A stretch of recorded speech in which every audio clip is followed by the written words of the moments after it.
Hello my lovelies, let's pretend to get ready for a বিয়ের দাওয়াত। Basically এখন আমাকে কেউ বিয়ের দাওয়াত দেয় না, তো আমি কি করব? প্রিটেন্ডই করব, like fake it until you make it. এখন আমরা একটা ভাব করবো আমাদেরকে কেউ দাওয়াত দিচ্ছে, এখন আমাদেরকে যেতে হবে and we are running late. Okay, so বললে তোমরা বিশ্বাস করবে কিনা জানি না, আমি আমার লাইফে ঠিক করে বিয়ের দাওয়াতই খাই নাই। মানে হাতে গোনা যা 2-3টা খাইছি, ওইগুলো মনে ওরকম বড় সুন্দর করে করে বিয়ে না। যেমন হয় না বিয়েগুলো যেখানে ব্রাইড গ্রুম এন্ট্রি নেয়, নাচ গান হয়, দেন হচ্ছে সুন্দর সুন্দর ডেকোরেশন হয়, মানে এমন টাইপের আমি কখনো কোনো বিয়েতে যাই নাই। যা গেছি তা ওইটাতে যেমন ধরো ওই যে জামাই স্টেজে বসে আছে, বউ ঘরে বসে আছে, অ্যান্ড দুজনকে কবুল বলাইতেছে এরকম দুই জায়গা থেকে, অ্যান্ড দেন বউ রুম থেকে বেরিয়ে হয় তার ইসের টাইমে, ফেয়ারওয়েলের টাইমে কামতে কামতে। তো এমন টাইপের বিয়েই আমার সারা জীবনে খাওয়া হয়েছে, আর তাও হাতে গোনা 1-2টা। এমনই বাজে নসিব আমার বিয়েতে। একবার গেছিলাম অনেক বড় একটা বিয়েতে, লাইক অনেক বড়, লাইক পশ একটা বিয়েতে, লাইক হয় না যে অনেক বড় বড় ডেকোরেশন, অনেক হিউজ ব্যাপার স্যাপার।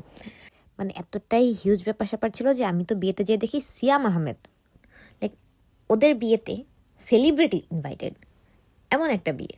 বাট গেস হোয়াট, আমি ওই বিয়েতে একদমই সাজুগুজু করে যাই না, বিকজ আমি যাইতেই চাইতেছিলাম না। অনেক জোর জবরদস্তি করার পরে, আপনি অনেকবার বলার পরে দেন আমি লাস্টে রাজি হয়েছি। ভাবলাম যাই, বিরিয়ানি খেয়েই চলে আসবো না, এই ভেবে কোনো রকম রেডি হয়ে 5 মিনিটের মধ্যে বের হয়েছি, অ্যান্ড গাড়ির মধ্যে হালকা একটু মেকআপ টেকআপ করেছি। এত বাজেভাবে গেছি বিয়েতে, যে দেখি এত সুন্দর বিয়ে অ্যান্ড সিয়াম আমার সামনে। আমার নসিবটাই খারাপ। বিয়েতে খারাপ না সবসময় খারাপ, সবসময় আমার নসিব এতটাও খারাপ হয় না, বাট লাইক বিয়ের ক্ষেত্রে কেন জানি আমার লাক কখনোই ভালো কাজ করে না। তো আমার একবার একটা বিয়ের দাওয়াত আসছিল, অনেক বড় একটা সুন্দর একটা বিয়ের দাওয়াত আসছিল, অ্যান্ড এই বিয়েটা আমার খুব দূরের কারোরও ছিল না, আমার একজন খুবই ক্লোজ, মানে আমার আপুনির ফ্রেন্ড রিদি আপুর বিয়ের দাওয়াত ছিল। তো আমি ওখানে অনেক মজাও করতে পারতাম। তো ওই বিয়েতে আমাদের ফুল ফ্যামিলি ইনভাইটেড ছিল। সেই বিয়েতে আমার বাসার সবাই গেছে, বাট আমি যাই নাই, বিকজ অফ আমার admission exam. And guess what, আমি কোনো জায়গায় চান্স পাই নাই। কেউ যদি ওই টাইমটাতে ওই গাধার মতো সারাক্ষণ পড়তে থাকে অ্যাডমিশনের জন্য মেয়েটাকে বলে আসতো যে আলটিমেটলি আমি ব্যাচেলারটা লন্ডন থেকে করব, তাহলে আমি অ্যাটলিস্ট বিয়েটা খাইতাম, বিয়েটা যাইতাম।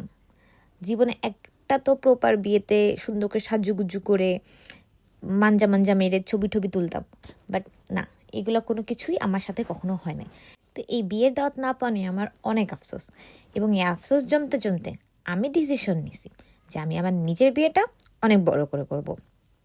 লাইক মাঝখানে ফুল দিয়ে জামাই বউ দুই পাশে বসে থাকবে, সুন্দর এন্ট্রি হবে, সুন্দর ডেকোরেশন হবে, এমন সব কিছু আমি আমার বিয়েতে করব। কারণ আমাকে তো কখনো এমন কোনো বিয়েতে দাওয়াত দেয় নাই, তাই। কিন্তু আমার নিজের ফাইন্যান্সিয়াল অবস্থা, ব্যাংক ব্যালেন্সের অবস্থা দেখে মনে হয় না এটাও আর পসিবল। হ্যাঁ হ্যাঁ। So before you ask me, আমার বিয়ে করতে আমার কেন টাকা থাকা লাগবে, এটা একটা রিজন আছে।